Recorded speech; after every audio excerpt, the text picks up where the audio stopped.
হরে কৃষ্ণ, রাধে রাধে। রাধারানী কিচেনে আপনাদের স্বাগত। আজ চলে এসেছি একটা নতুন রেসিপি নিয়ে। আজ আমি বানাবো দড়া কচুর ফুলের চচ্চড়ি। চলুন বন্ধুরা, শুরু করা যাক আজকের রেসিপি। এই যে ফুলগুলো দেখছেন, এগুলো কিন্তু দড়া কচুর ফুল। এই ফুলগুলো আগে আমি ভালো করে খোসা ছাড়িয়ে নেব। বন্ধুরা, আপনারা দেখতেই পাচ্ছেন আমি কিভাবে এই ফুলগুলো থেকে খোসাটা ছাড়িয়ে নিচ্ছি। আপনারাও এইভাবে খোসা অবশ্যই ছাড়িয়ে নেবেন। আর ভালো করে খোসা ছাড়ানোর পর এটা আমি লম্বা লম্বা করে কেটে নিচ্ছি।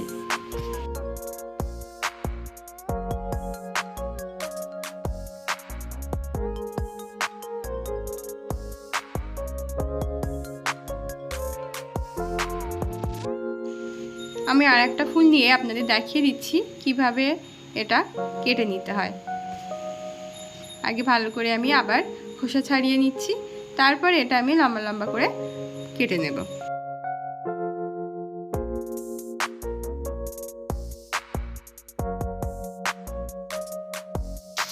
আর আমি একটা বড় সাইজের আলু লম্বা লম্বা করে কেটে নিয়েছি। এখানে কিছুটা কাঁঠালের দানা আমি 4 ফাল করে কেটে নিয়েছি।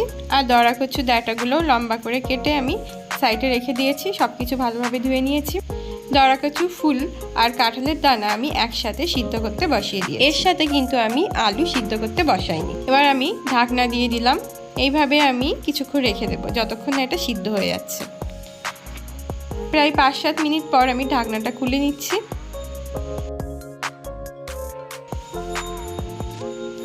ঢাকনাটা খুলে আমি একটু দেখে নিচ্ছি এটা সিদ্ধ হয়েছে কিনা। এটা ভালোভাবে সিদ্ধ হয়ে গেছে। এবার এটা আমি নামিয়ে ভালোভাবে জলটা ঝরিয়ে নিচ্ছি।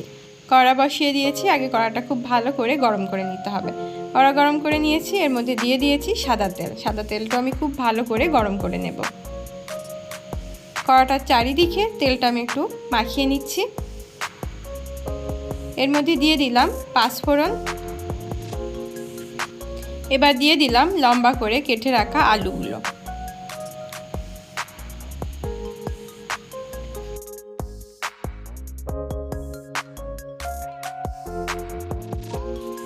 এবার আমি ঢাকনা দিয়ে দিচ্ছি। এইভাবে আমি 2-3 মিনিট রেখে দেব। এই সময় গ্যাসের ফ্লেমটা লো করে দেব। 2-3 মিনিট পর ঢাকনাটা খুলে নিচ্ছি।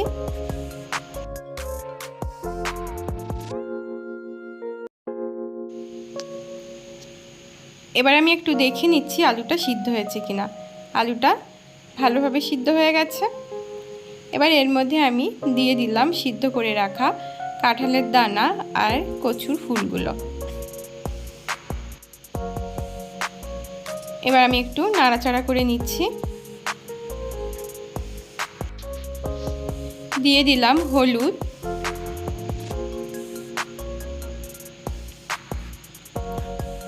হাফ টি স্পুন জিরের গুঁড়ো, 3 ভাগের 1 ভাগ মরিচের গুঁড়ো, একটা কাঁচা লঙ্কা দিয়ে দিলাম, হাফ টি স্পুন লঙ্কার গুঁড়ো দিয়ে দিলাম। এটা যেহেতু কচুর ফুল তাই একটু লঙ্কাটা বেশি দেওয়াই ভালো, তাহলে আর গলা ধরবে না। সব মশলার সাথে আমি কচুর ফুলটা খুব ভালোভাবে কষিয়ে নিচ্ছি। দিয়ে দিলাম পরিমাণ মতো লবণ। লবণ দিয়ে আবার একটু সব কিছু মিশিয়ে নিচ্ছি।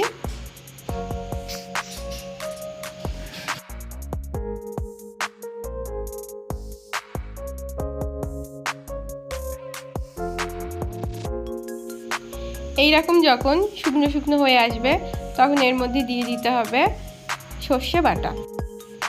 আমি এখানে অল্প করে সর্ষে বাটা দিয়ে দিলাম।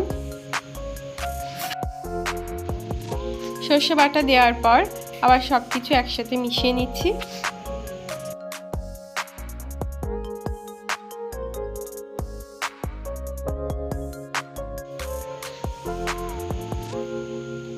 দিয়ে দিলাম অল্প পরিমাণে চিনি।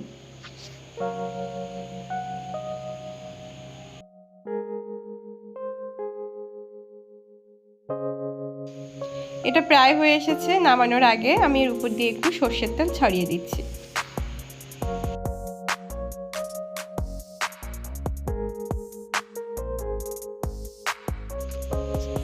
ঠিক এই রকম অবস্থায় যখন চলে আসবে তখন এটা নামিয়ে দিতে হবে। আমার এটা রেডি হয়ে গেছে, এবার এটা আমি নামিয়ে দিচ্ছি। আপনারা এইভাবে দরা কচুর ফুল বাড়িতে রান্না করে দেখবেন, এটা কিন্তু খেতে খুবই ভালো লাগে, খুবই টেস্টি হয়। আর আশা করছি আপনাদেরও এটা খুব ভালো লাগবে। আর ভিডিওটা যদি আপনাদের ভালো লেগে থাকে তবে অবশ্যই আমাকে কমেন্টে জানাবেন আপনাদের কেমন লেগেছে রান্নাটা। হরে কৃষ্ণ।